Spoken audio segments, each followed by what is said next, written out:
हेडलाईन्सचे प्रायोजक आहे NBC bearings, लांब पळण्यासाठी। शिवकालीन वाघनखा साताऱ्यात दाखल। 19 जुलैला राज्य सरकारकडून भव्य दिव्य सोहळ्याचं आयोजन।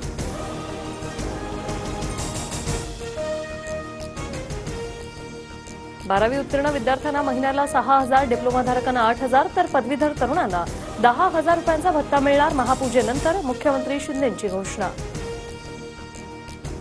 लोकसभा निवडणुकीच्या निकालानंतर लाडकी बहीण आणि लाडका भाऊ योजनेचा चमत्कार। लोकांनी जागा दाखवली की बहीण भाऊ आठवतात, शरद पवारांची टीका। डिप्लोमा, पदवीधर आणि 12वीच्या विद्यार्थ्यांसाठी लाडका भाऊ योजना। मग 10वी पास झालेल्याने काय करायचं? तरुण पोरांना मंत्रालयात काम करण्याची संधी द्या, आव्हाडांची मागणी। कुटुंबात सर्वांना जागा, पण अजित पवारांना पक्षात परत घेण्याबाबत सर्वांना विचारूनच निर्णय घेणार। माघारी परतणाऱ्यांवर शरद पवारांची प्रतिक्रिया।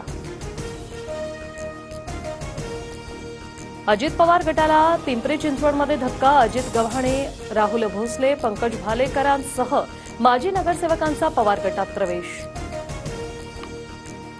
नगरसेवकांनी साथ सोडताच अजित पवार ऍक्शन मोडवर। उद्या पिंपरी चिंचवडमधील नगरसेवकांची बैठक घेणार। भाजप कार्यकर्त्यांना राष्ट्रवादीसोबतची युती मान्य नाही। राष्ट्रवादीमुळे लोकसभेला फटका, भाजप कार्यकर्त्यांची भावना। संघाशी संबंधित साप्ताहिक विवेकमध्ये भाजपवर विशेष लेख।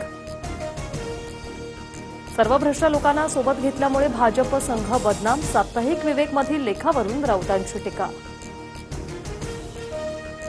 दहशतवादी यासीन भटकळ विशाळगडावर राहिला होता याची नोंदी आहेत। खासदार संभाजीराजेंचं वक्तव्य। छगन भुजबळांच्या बारामती आणि बीडमधील भाषणांमध्ये माझ्याविषयी आस्था दिसली, शरद पवारांचा ठोस टोला। जरांगे हाकेंसोबत काय चर्चा झाली, राज्यकर्त्यांनी आधी सांगावी, मग काय मार्ग काढता येईल हे बघू। आरक्षणावरून शरद पवारांचं आवाहन। महाराष्ट्रात पसरत चाललेलं जातीपातीचं विष समूळ नष्ट कर। आषाढी निमित्त राज ठाकरेंचं विठुरायाच्या चरणी साकडं, तर मूठभरांच्या नादी लागून महाराष्ट्र विस्कटत चाललाय, राज ठाकरेंची टीका। राज ठाकरे 2 ते 4 महिन्यातून एकदा जागे होतात आणि टिप्पणी करतात। राज ठाकरेंच्या ट्विटनंतर शरद पवारांचं वक्तव्य। विधानसभेसाठी भाजपची 2 दिवसात भूमिका स्पष्ट होणार। उद्या आणि परवा मुंबईत भाजपच्या कोर कमिटीची बैठक। महाराष्ट्र प्रभारी भूपेंद्र यादव आणि सहप्रभारी अश्विनी वैष्णव उपस्थित राहणार। 19 जुलैला मुंबईत काँग्रेसच्या 2 महत्वाच्या बैठका। विधान परिषदेतील फुटीर आमदारांवर 19 जुलैला कारवाई होण्याची शक्यता।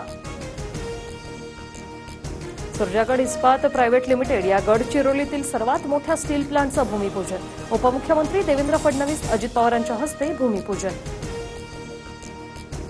बळीराजाला कष्ट करायला चांगले दिवस येऊ दे, आपलं राज्य सुजलाम सुफलाम होऊ दे, जनतेला चांगले दिवस येऊ दे, मुख्यमंत्री शिंदेंचं विठूंच्या चरणी साकडं।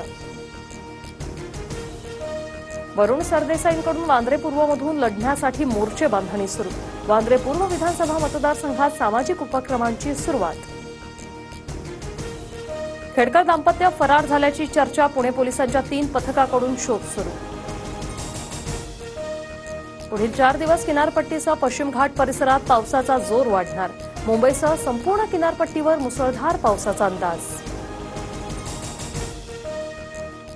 हेडलाईन्सचे प्रायोजक आहे एनबीसी बेरिंग्स, लांब पळण्यासाठी।